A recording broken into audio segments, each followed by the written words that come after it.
Good morning प्यारे बच्चों, स्वागत है आपका पीएस एजुकेशन गुरु के ऑनलाइन क्लासेज में। आज हम भूगोल के अध्याय 2 संसार की प्रमुख जो जनजातियां हैं उसी का अध्ययन करेंगे। पीछे भी हमने इन जनजातियों के बारे में पढ़ा था, एस्किमो जनजाति के बारे में, बुशमैन जनजाति के बारे में। आज हम बात करेंगे भील जनजाति की। भील जनजाति की बात करें तो भारत में संथाल और गोंड जनजाति के बाद इसका तीसरा स्थान है, यानी संथाल वह गोंड जनजाति है, उसके बाद भील जनजाति का तीसरा स्थान है। भील शब्द की उत्पत्ति द्राविडियन भाषा के बिल्लू से हुई है। बिल्लू द्राविडियन भाषा का बिल्लू है, इससे भील शब्द की उत्पत्ति हुई है। बिल्लू का अर्थ होता है तीर अंदाज, तीर अंदाज या तीर चलाने वाला, तीर अंदाज। भील शब्द की उत्पत्ति है वो द्राविडियन भाषा के बिल्लू से हुई है, जिसका अर्थ है तीरंदाज। भीलों की उत्पत्ति के बारे में, यानी कि उनकी उत्पत्ति कहाँ से हुई, किस प्रकार हुई, इनकी उत्पत्ति के संदर्भ में अलग अलग मत हैं। तो उन मतों के बारे में हम देखते हैं। पहला मत बताया गया है कि इन भीलों की उत्पत्ति है वो महादेव के पुत्र निषाद से हुई है, यानी निषाद से मानी है। दूसरा मत है, उस मत के अनुसार ये बताया गया है कि इनकी उत्पत्ति एकलव्य से है, यानी ये एकलव्य के वंशज हैं। अगर बात करें तीसरे मत की तो ये कहा जाता है कि जब रामायण काल में श्री राम सीता की खोज में जा रहे थे तो दंडकारण्य नामक एक जो जंगल था, वन था, उस वन में जो सबूरी नामक जो महिला थी जिसने राम को बेर खिलाए थे, उस सबरी नामक महिला के वंशज माने जाते हैं। और एक चौथा मत है कर्नल टोड का। उन्होंने बताया है कि मेवाड़ क्षेत्र में अरावली पर्वतमाला में रहने वाले वो लोग जिन्होंने महाराणा प्रताप की अकबर के युद्ध के दौरान सहायता की थी, वही लोग क्या हैं, भील हैं। और यह बताया जाता है कि ऐतिहासिक काल में, प्राचीन समय में इनका डूंगरपुर, बांसवाड़ा, उदयपुर, कोटा, ये कहा जाता है कि ऐतिहासिक समय में भील जो लोग थे उनका इन क्षेत्रों पर शासन था। यहाँ पे ये शासनें करते थे। जहाँ पर भी ये निवास करते हैं, यानी भील जनजाति के लोग, वहाँ पर उस भूभाग पर लगभग 33% भाग पर वन है, यानी ज़्यादातर ये वनों में निवास करते हैं। और इनकी शारीरिक विशेषता की बात की जाए, शारीरिक विशेषता की अगर हम बात करें तो शारीरिक विशेषता में आता है इनका कद है वो छोटा होता है, इनका रंग काला होता है, आंखें लाल होती हैं, बाल भद्दे होते हैं, नाक चौड़ी होती है, जबड़े बाहर निकले होते हैं, इनका शरीर सुडौल होता है, हष्ट पुष्ट होता है। ये लोग ईमानदार होते हैं, चोरी करना पाप मानते हैं और स्वतंत्रता प्रेमी होते हैं भील जनजाति के लोग। अब बात करेंगे हम भील जनजाति का निवास क्षेत्र कि ये कहाँ पर निवास करते हैं। तो भील जनजाति, अगर बात की जाए भील जनजाति की, तो ये अरावली पर्वतमाला, विंध्याचल व सतपुड़ा पर्वत श्रृंखलाओं में निवास करते हैं। कहाँ पर भाई, अरावली, विंध्याचल, सतपुड़ा पर्वत श्रृंखला में निवास करते हैं। अगर भारत के संदर्भ में देखा जाए तो भारत के कौन कौन से राज्यों में इनका निवास क्षेत्र है। भारत के राजस्थान, गुजरात, महाराष्ट्र व मध्य प्रदेश, इन क्षेत्रों में भील जनजाति है वो आज भी निवास करती है। और राजस्थान के संदर्भ में देखें कि राजस्थान में भील जनजाति कहाँ पे निवास करती है, तो राजस्थान में उदयपुर, डूंगरपुर, बांसवाड़ा व चित्तौड़गढ़, यहाँ पे ये जनजाति निवास कर रही है। तो ये था इनका निवास क्षेत्र। अब हम बात करेंगे इनके आर्थिक क्रियाकलाप की। आर्थिक क्रियाकलाप, भील जनजाति के आर्थिक क्रियाकलाप यानी ये लोग अपना जीवन है वो किस प्रकार से बसर करते हैं, कौन कौन से कार्य करते हैं। भील जनजाति की बात करें तो भील जनजाति वन व दुर्गम क्षेत्र, एकांत क्षेत्रों में निवास करती है और वहां पर खाद्य संग्रहण, आखेट, पशुपालन के साथ आदिम कृषि ये कार्य करते हैं। ये लोग वनों से कंदमूल वगैरह का संग्रहण करते हैं, जंगली जानवरों का शिकार करते हैं। ये भेड़ बकरी, गाय भैंस वह मुर्गी पालन का कार्य भी करते हैं भील जनजाति के लोग। अब आर्थिक क्रियाकलाप में अगर हम बात करें, सबसे पहले आता है आखेट। आखेट यानी शिकार। भील जनजाति के लोग शिकार करते हैं। ये तीर कमान की सहायता से जंगली जानवरों का शिकार करते हैं। पुरुष है वो मछली पकड़ने का कार्य भी करते हैं। वर्तमान में ये लोग खेती करने लग गए हैं। ये कहा जाता है कि वर्तमान में लगभग 80% भील हैं वो क्या करते हैं, खेती करते हैं। इनके द्वारा जो खेती की जाती है, पहाड़ी क्षेत्रों में जो खेती की जाती है उसे चिमाता कहा जाता है। कहाँ पर? पहाड़ी भागों में, पहाड़ी जो क्षेत्र है वहाँ पर जो खेती करते हैं उसे कहते हैं चिमाता। और मैदानी भागों में जो खेती की जाती है उसे कहा जाता है दजिया। मैदानी भागों में जो खेती की जाती है भीलों के द्वारा उसे क्या कहा जाता है, उसे कहा जाता है दजिया। अब बात करते हैं आखेट के बाद आता है भोजन।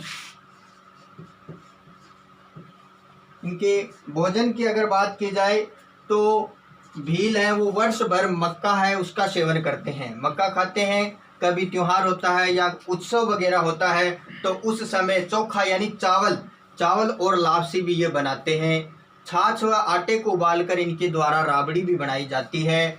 वर्तमान में ये लोग चना, गेहूं, मूंग इनका भी सेवन करने लगे हैं। और भील जनजाति है वो महुआ से निर्मित मदिरा का भी सेवन करते हैं। तो ये इनकी भोजन से संबंधित बातें थी। अब हम बात करेंगे इनके वस्त्रों की। इनके वस्त्र, अगर हम बात करें इनके वस्त्रों की तो जब देश आज़ाद नहीं हुआ था तो आज़ादी से पहले इनके वस्त्र बहुत ही कम थे। पुरुष थे वो पेड़ों की छाल से बने नेकर और महिलाएं पेटीकोट पहनती थी।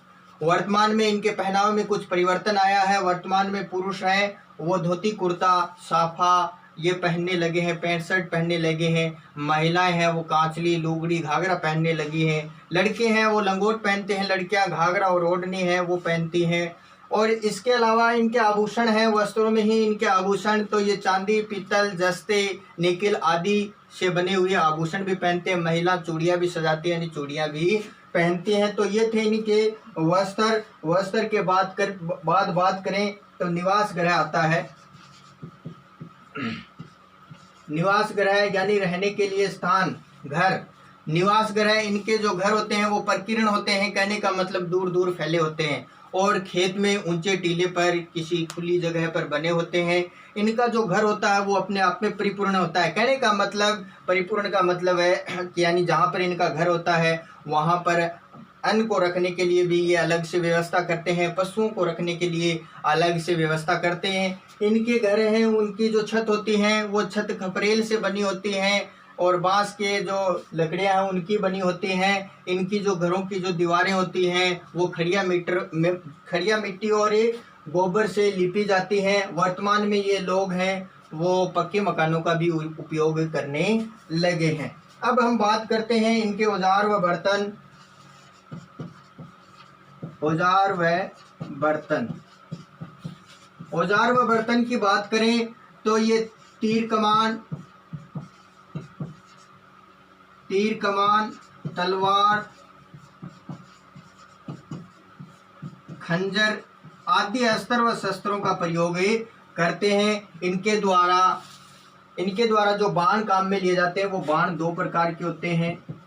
एक बाण का नाम है हरियो, यानी इनके द्वारा जो बाण काम में लिए जाते हैं उन बाणों के दो नाम बताए हैं। एक का नाम है हरियो और एक का नाम है रोबदो।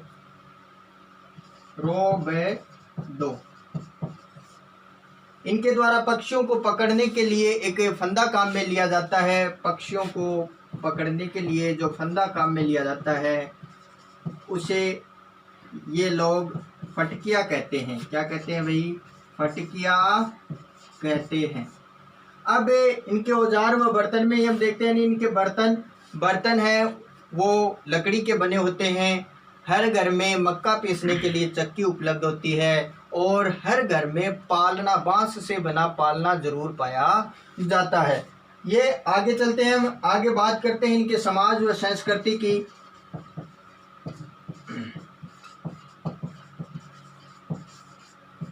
समाज व संस्कृति, इनका परिवार होता है वो पितृसत्तात्मक होता है और इनके अलग अलग कुल होते हैं और अलग अलग कुलों के अलग अलग गांव होते हैं और हर गांव का एक गण चिन्ह होता है, यानी अपना एक चिन्ह होता है, एक निशान होता है, गण चिन्ह जिसे बोलते हैं।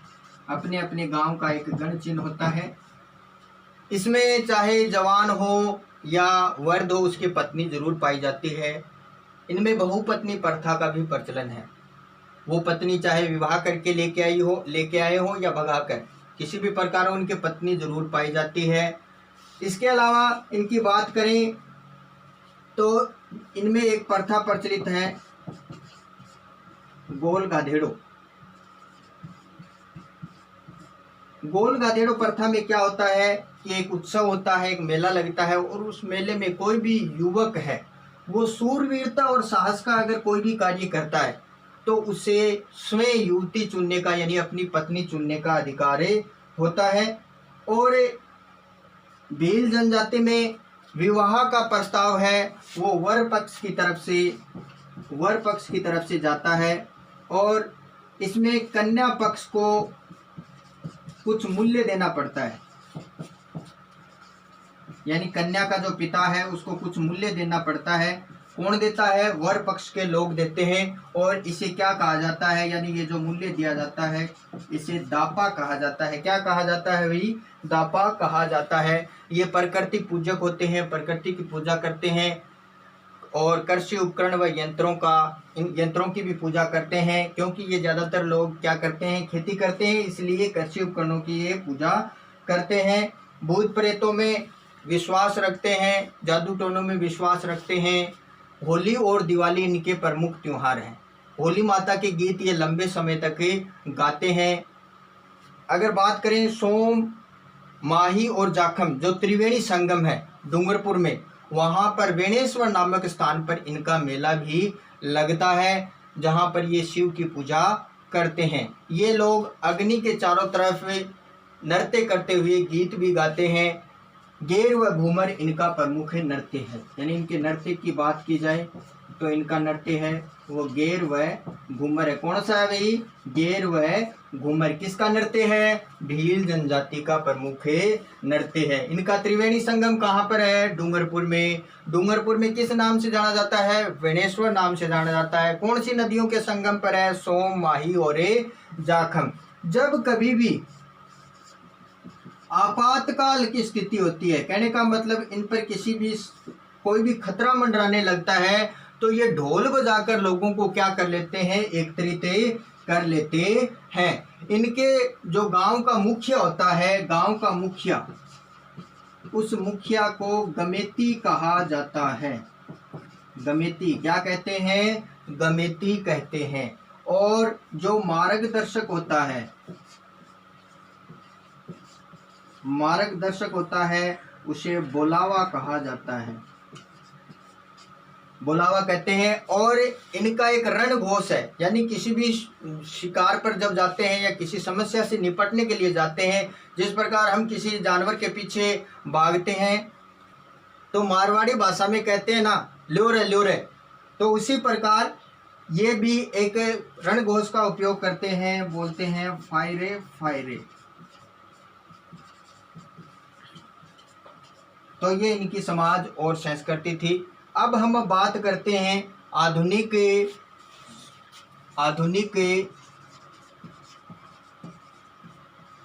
समाज व संस्कृति से संपर्क, यानी जो भील जनजाति है उसका आधुनिक समाज से संपर्क है वो किस प्रकार से हुआ है। तो वर्तमान में आधुनिक समाज के संपर्क में आने की वजह से ये लोग आधुनिक समाज के संपर्क में आने की वजह से चालाक व चतुर हो गए हैं। यानी आधुनिक संस्कृति के संपर्क में आने की वजह से ये क्या हो गए हैं, चालाक और चतुर हो गए हैं। बाजार आधारित अर्थव्यवस्था है उस पर ये निर्भर हो गए हैं, बाजार आधारित अर्थव्यवस्था से जुड़ गए हैं। अब युवा वर्ग है वो मेहनत मजदूरी भी करने लगे हैं और इनके खान पान, रहन सहन और वेशभूषा उसमें भी क्या आया है, परिवर्तन आया है। वर्तमान में सरकारें हैं वो इनके उत्थान के लिए विद्यालयों का निर्माण करवा रही हैं, इन क्षेत्रों में चिकित्सालयों का निर्माण करवा रही है, परिवहन व संचार सुविधाओं का विस्तार कर रही हैं और इन क्षेत्रों में कुटीर उद्योगों को भी बढ़ावा दिया जा रहा है। साथ ही साथ कृषि आधारित उद्योग है उनको भी बढ़ावा दिया जा रहा है। तो इस प्रकार से इनकी संस्कृति और समाज में क्या आया है, परिवर्तन आया है। जो प्राचीन इनका जो रीति रिवाज था उसमें क्या हो गया है, परिवर्तन हो गया है।